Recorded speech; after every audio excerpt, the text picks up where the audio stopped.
pioneering therapist, an unproven psychedelic cure, and 7 rich, desperate clients. And then there were 6.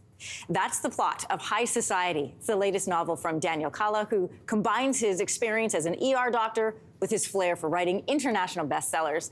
Taking aim this time at psychedelic therapies, Daniel weaves a page-turning Mr. Murder mystery that considers the risks people take to cure trauma and addiction. So with more, he's back in studio with us. Good to have you back. Welcome. Great to be back, Anne-Marie. Thanks. Okay, first of all, where did you get the idea of writing a novel and a murder mystery around psychedelics? Well, murder mystery is kind of my meat and potatoes these days, so I really wanted to create, an interesting whodunit and a good thriller, and kind of like a closed door, Agatha Christie, and then there were none kind of mystery. So I decided to create a group therapy, and psychedelics have fascinated me. They're on such a rise, as you know, and I know you've covered them a lot in pop culture, but I just think they're so interesting. They're so stigmatized, and there's, I believe, so much potential in mental health, and people don't fully understand them. And so I got interested in them personally, and I won't get into my research process, but also just, medically and stuff, they fascinate me. Yeah, I'm fascinated by them as well. And as you said, we've done sort of news and health hits on them here.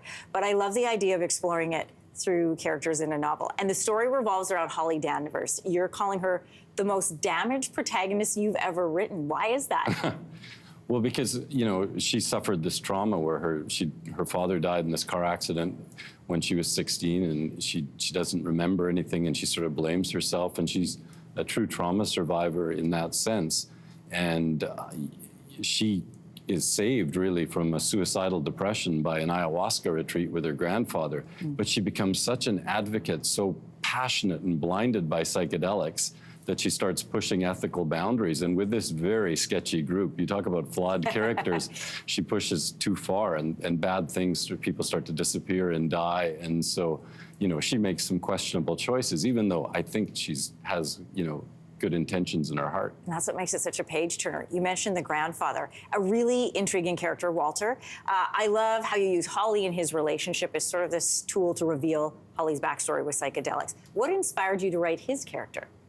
Well, I was always fascinated by the Timothy Leary, the 60s, the LSD advocates, the pioneers. Yeah, and fair. So I came up with a character who had dedicated his life in the 60s to LSD when it was this burgeoning psychiatric medication. Yeah, but that was the problem. It was also a great psychiatric drug. They were using it for alcoholism and all kinds of things. And then it got confused with the hippie movement and recreational drugs, and it got banned.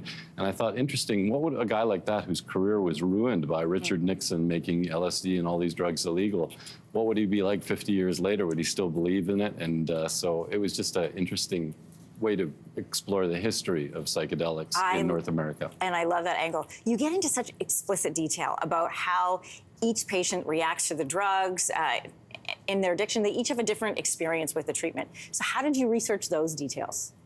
I don't mean personally. I mean, who did you talk to, and what kind of interviews did you conduct? Or maybe you did personally, I don't know. Well, there was, again, I'm not going to deny there was some personal, just microdosing and stuff. I went through that. But also there's so many great podcasts. There's this great book called How to Change Your Mind that became a Netflix series that talks about people's experiences. And there's no drug that's a panacea. Of course it has side effects and stuff, but so many people have life-altering experiences on psychedelics, and it's really interesting. And it goes back to the indigenous cultures, ayahuasca and peyote and all these drugs that have been around millennia. And so, I thought there has to be something to this. So the history of them is fascinating. So it was really fun research. I bet it was. The use of psychedelics to cure illness has been an ongoing conversation, especially in this country for a while. As a doctor, can I ask what your take on it is? Yeah, I mean, I'm very much a cautious proponent. I don't think it's going to fix or cure everything.